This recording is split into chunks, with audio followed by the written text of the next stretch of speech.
You call this cooperation between Harbingers. Cooperation involves communication, you know. Don't take it to heart, child. Besides, aren't you happy that you got to skip the formalities and bring chaos to the land? I'm sure you must have enjoyed that. Oh, it seems that some of your friends have arrived. Hey, it's Zongli and Child. And... you?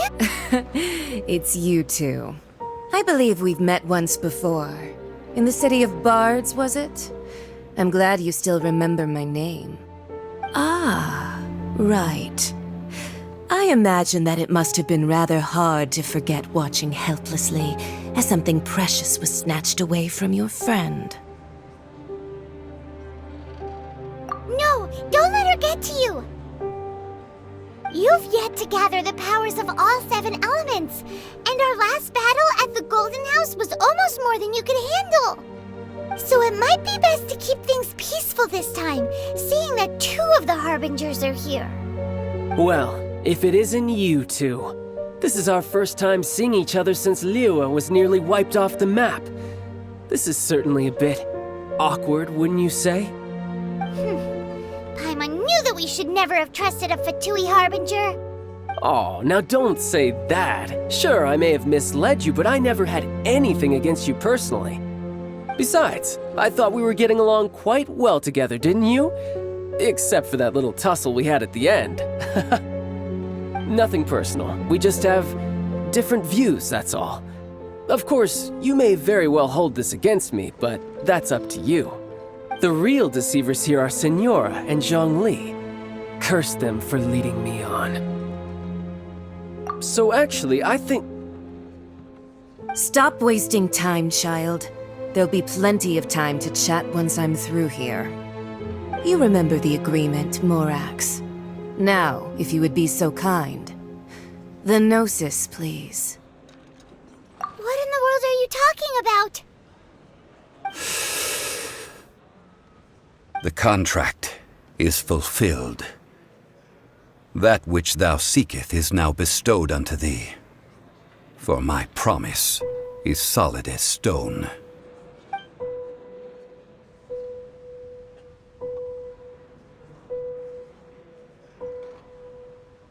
How sanctimonious.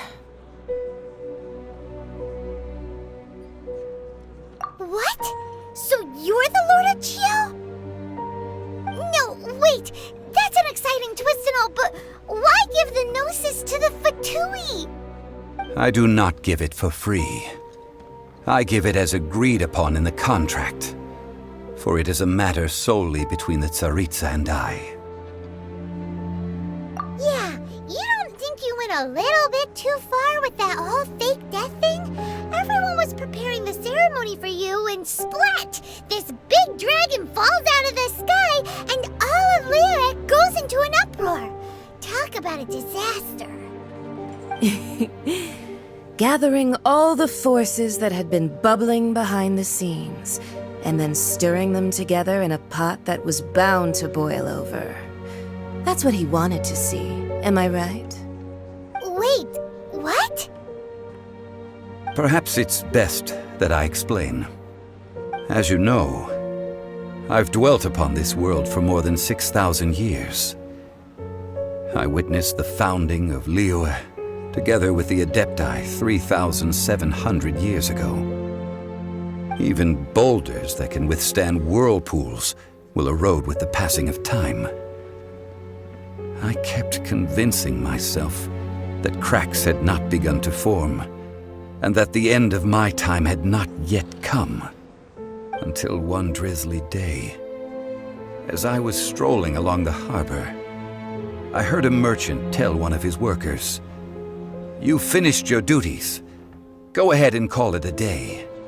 I stood motionless among the crowds, asking myself, have I already finished my duties? Oh, Zhongli. But as I began to consider relinquishing my divine role, I soon discovered that many reasons still remained to not hastily depart. Was Liyue, the city I had dwelt in for so long, already prepared to enter its next age? I decided that a test was needed in order to reveal the answer. So I feigned my own death, and gathered the cast of Child, the Adepti, and the Liyue Qixing to play their roles together on the stage that was Liyue. Indeed I was. The gnosis which I had kept for so many years suddenly seemed to have lost its meaning. That's right, which is why I continued to safeguard the gnosis until now. So you mean that if the chaos ever reached the point of no return, you would simply appear and use your divine powers to bring Liyue back under control? Of course, and it would have been all too easy for him too. Just as a child quickly matures after losing their parents, so has Liyue matured when faced with the death of its deity. I was pleasantly surprised with the finale of the show that you all put on. Why, you even deserved an encore. The Adepti deserve the greatest applause, considering their years of seclusion. They hardly recognized the city, yet faced with such a crisis, they exerted the greatest amount of restraint. Not only did they manage to cooperate with the Qixing, but in the end, they even tried to understand the heart of the people. And hats off to the emissary dispatched by the Cryo-Archon to fulfill our contract, Signora. She managed to keep everything she knew in strict confidence, far from the eavesdropping ears of her colleague Child, just as I had requested. All the while, I carried on as Zongli, and fulfilled the traditions of Liyue in this mortal form. Thank you for walking that path with me, Traveler. These things were all a part of my script. The only unforeseen plot twist was the conduct of the Liyue Qixing. I had expected them to do no more than the Adepti, to come to the defense of Liyue. But when all was said and done, they seized the opportunity to supplant Liyue's divine protectors, and used the subsequent power vacuum left by my death to quickly gain complete control of Liyue. Huh? That doesn't sound good at all! Ha! On the contrary, I think it is excellent. I had always feared that it was too soon for them to take over from me. And it was also that which I longed for the most. As such, this is the best parting gift anyone could have given this god of old. Hey, what about me? Doesn't anyone feel the least bit of remorse for deceiving me? You've practically kept me in the dark! I think that thanks would be more appropriate. You certainly played no small part in all of this, wreaking havoc and turning the city upside down. The Lord of Geo ought to thank you for your performance, if anything. If you hadn't created the pressure of a battle between mortals, Adepti, and a god, the lump of coal resting in the hands of the Geo-Archon, Liyue would never have been able to become a dazzling diamond of a city. Huh? Just whose side are you on, mocking me like that? Are you itching for a fight?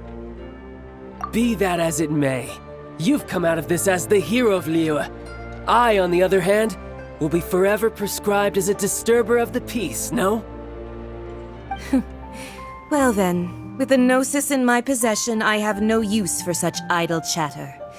We should return to Zapoljarny Palace and seek an audience with Her Majesty, the Tsaritsa. Come, Child. Fine. I'll meet you there later. I'm not sharing a boat with the likes of you. Do as you wish.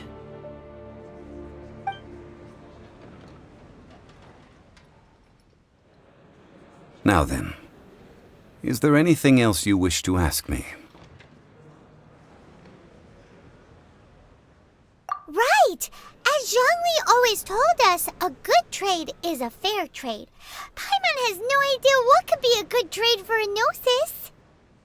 Realistically speaking, there is no such thing. Huh? However, I am the god of contracts. For thousands of years, I have made countless contracts. If the deal was of no benefit, then I certainly would not be inclined to agree to it. My agreement with the Cryo-Archon will be the last of my contracts as the Geo-Archon. My contract to end all contracts. As for the bargaining chip that the Tsaritsa used to balance the scales, uncover that answer for yourself in your future journeys.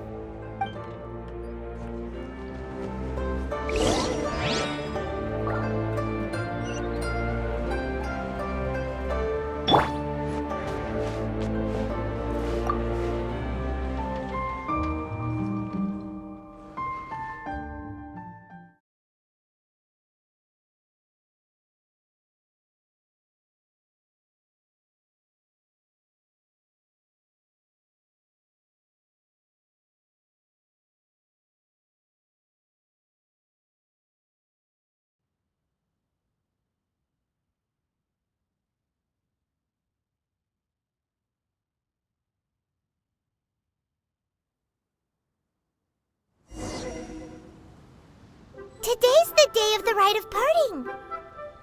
Although the star of the show is fake, we spent so much time trying to organize it, it would be a real shame not to go there now.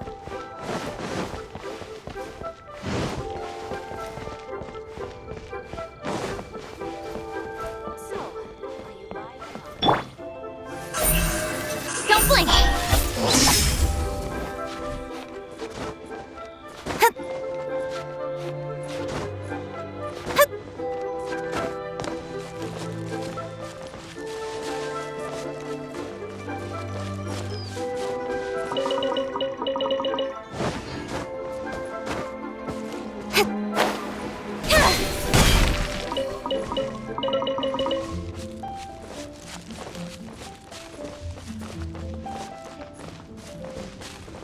You know that god from the ocean couldn't have just shown up out of nowhere. I mean, it's been 2,000 years since Rex Lapis subdued it. Yes, and to think that this happened right on the heels of the incident with Rex Lapis, too. Say, do you think the person who assassinated our lord and released that evil god might have been one and the same? Now that you mention it, that's very possible. Yes, it's very possible indeed. I mean, it all fits together. That person must have colluded with the evil god to harm Rex Lapis. Oh, that wicked, black-hearted scoundrel. Still, what sort of supernatural prowess must this person possess to be able to do such things? I have never heard of such a person in all my years. Ah, forget it. Guessing's no use to us. Look, the Millilith over there looks like he's about to make an announcement. Let's hear what the Ministry of Civil Affairs has to say first.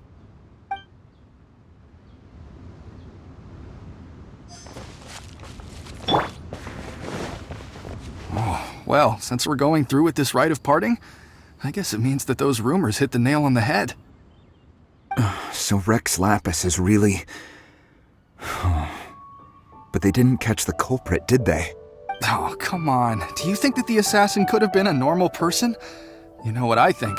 I don't think any of the gossip on the streets you hear from those shady types is worth anything. There's only one real possibility in my mind. I've heard that the assassin was that Fatui fellow. Youngish, pretty high in rank. I think they called him Child. The Fatui? They certainly are very suspicious. Who knows what those greedy, crooked folks... Shh! Lower your voice. If the Fatui catch you in their sights, Rex Lapis won't be around to protect you this time.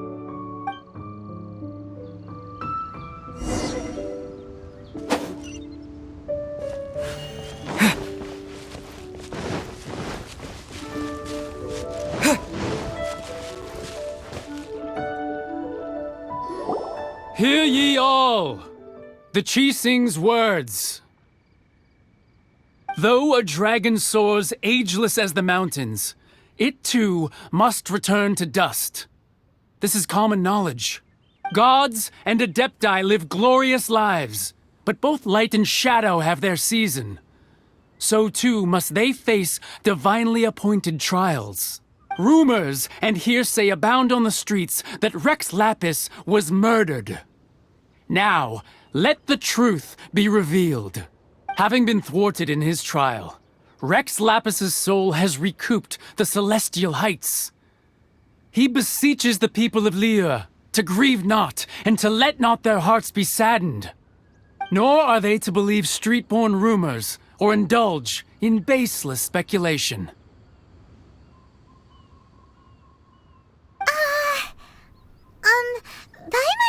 translation on what the Qixing's announcement said.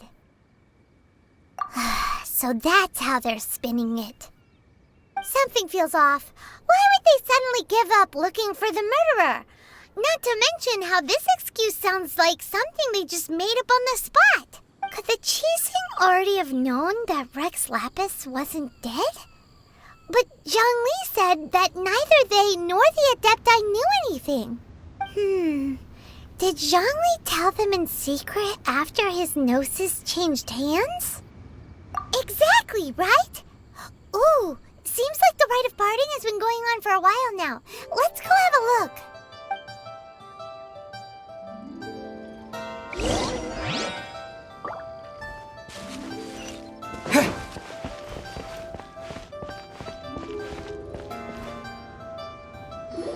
Look, it's Ningguang and Keqing. Are they saying something? Are their speeches over? As said previously, Rex Lapis's soul returning to the heavens is the end of the contract. And it is also the end of an era. 3,700 years of contracts burnt and reduced to ash. We, the people of Liyue, were indeed prosperous. But blinded by our prosperity, we forgot that time can be pitiless. The long, unending dream of our Archon walking among us. Now that we have awoken from our dream, we must learn to say farewell. Will you stand with us as we re-establish our contracts? As we build a new age of prosperity? So concludes the words of Her Eminence the Tianquan. Does Her Eminence the Yuheng have anything to add? Huh? Is she looking this way? Traveler. Yikes! She really is looking our way! Is that the traveler who they say defeated the ancient god? So young. The Liyue Qixing always repay their debts. And as you have heard, our eyes see far and our reach is long. Name your price. You deserve that much. Whoa!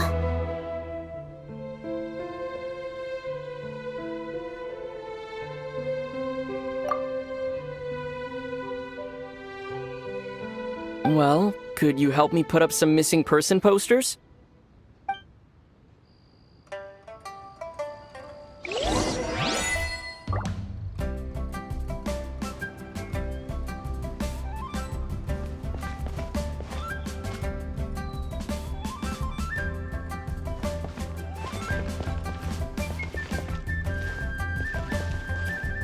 As for the mortals and Adepti of Liyue, what shape shall our relationship take from now on?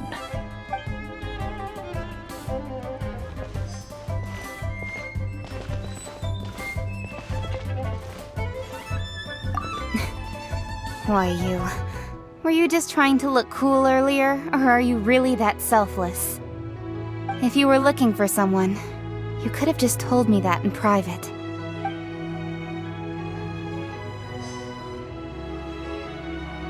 Roping you in was possibly the most masterful move we could have made. I believe that future generations will say so too when our deeds come up for their review.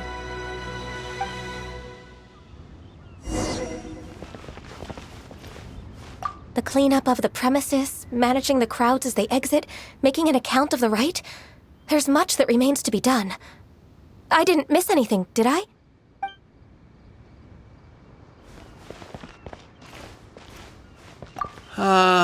Rex Lapis.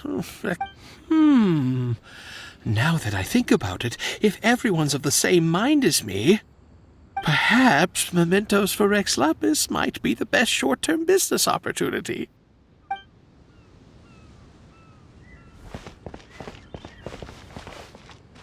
Perhaps... And to think I'd put my best perfume on before coming here, thinking you'd like it. But it seems as if those perfumes really were meant to be offered to Rex Lapis.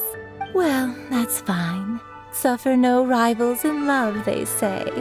And that's 3 gone in one stroke.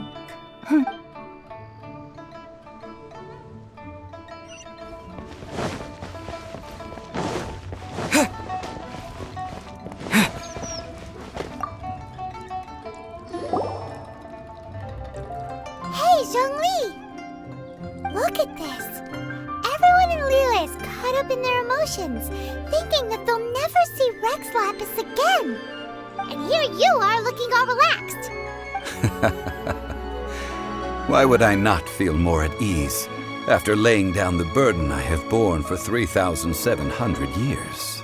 Right, if the two of you can spare the time, I should treat you to a meal at the Shinya kiosk. Ha! That sounds like big talk, Zongli. Paimon might have believed you if you were treating us to some third-round knockout, but you'd have to pay out your nose just to stand inside Shinya kiosk. Are you sure you can afford it? You're right. I do lack the Mora. But why would Morax lack Mora?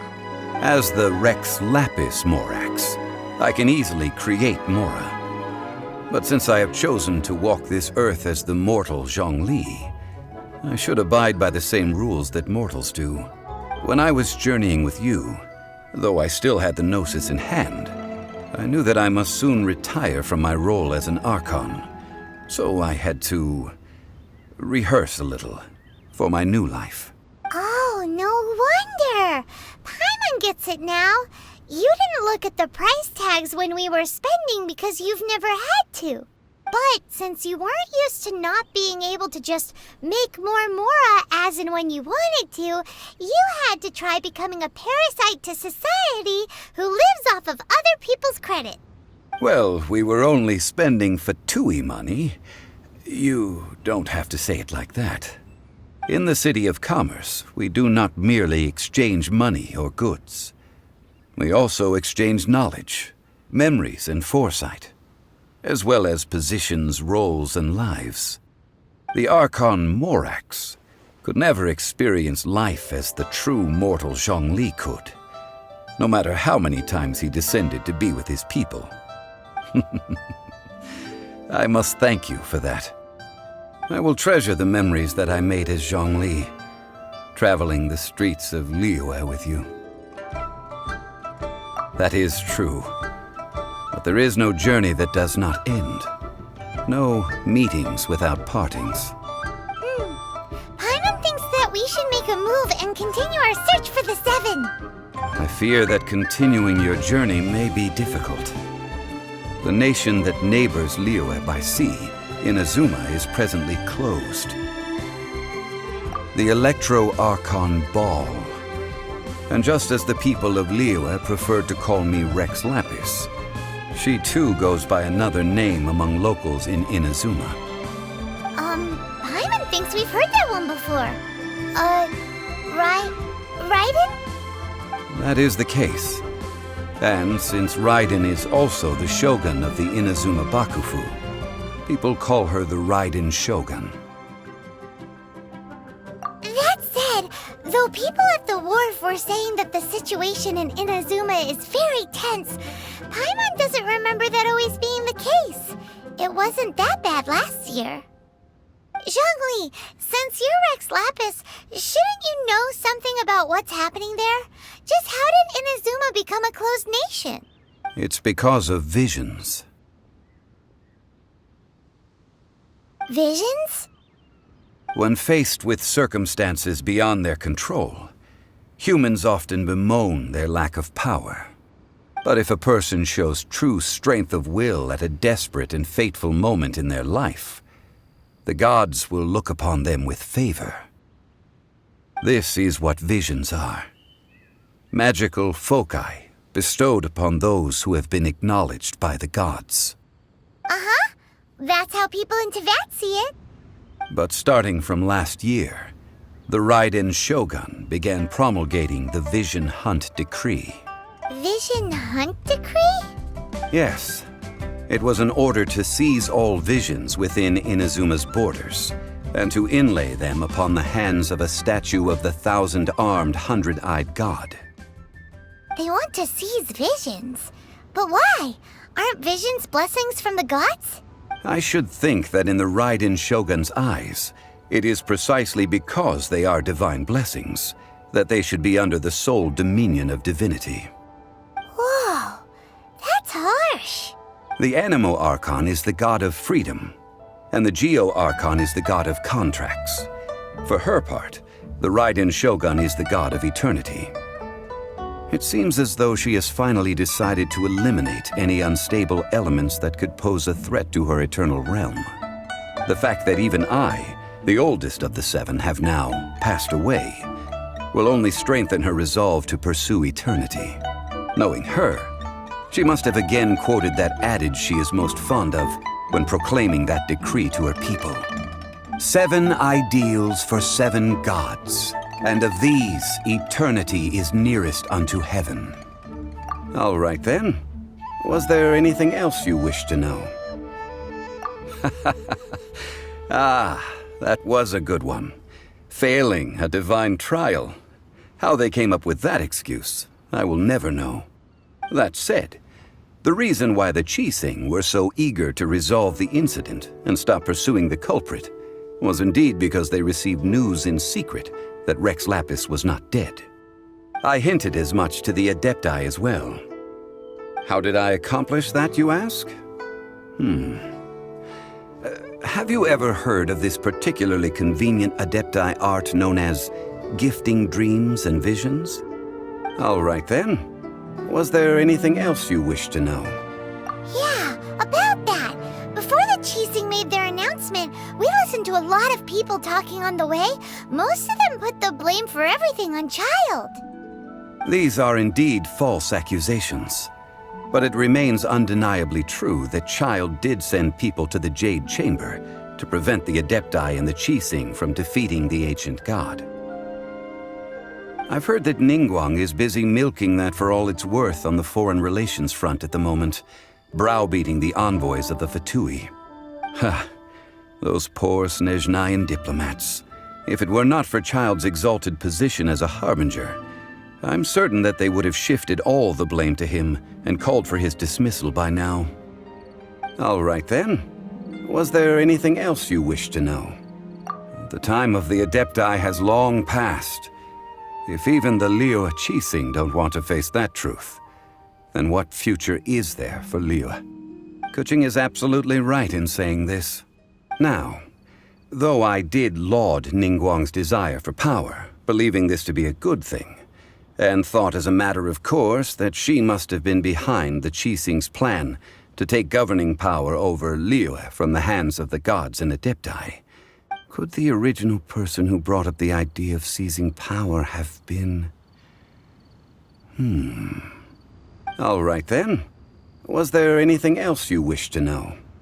That's right. Zhongli, now that you don't have your gnosis, what's going to happen to all the Mora in Teyvat? Since Morax is dead, are they all just gonna disappear? Also, isn't the Golden House the only mint in the entire continent? Will it even continue to work? The Mora present now will not vanish. But the Golden House will indeed have to cease operations for a lengthy period of time, since creating Mora requires the use of the Geo Archon's power. This is terrible! We're all about to run out of Mora! The world is coming to an end! Yes, this is indeed a major issue from a financial standpoint. Well, I suppose we'll just leave such troublesome matters to the Liyue Qixing to debate. Then, did you at least set some private funds aside for yourself? Oh, a private fund. This does seem like a good, logical, common-sense idea. It's a shame. What's a shame? It's a shame that I didn't think of it at the time. All right then. Was there anything else you wish to know? Well then, I suppose you'll have to find a way to get inside this closed nation. Have patience. I suspect that some serendipity must first come into play.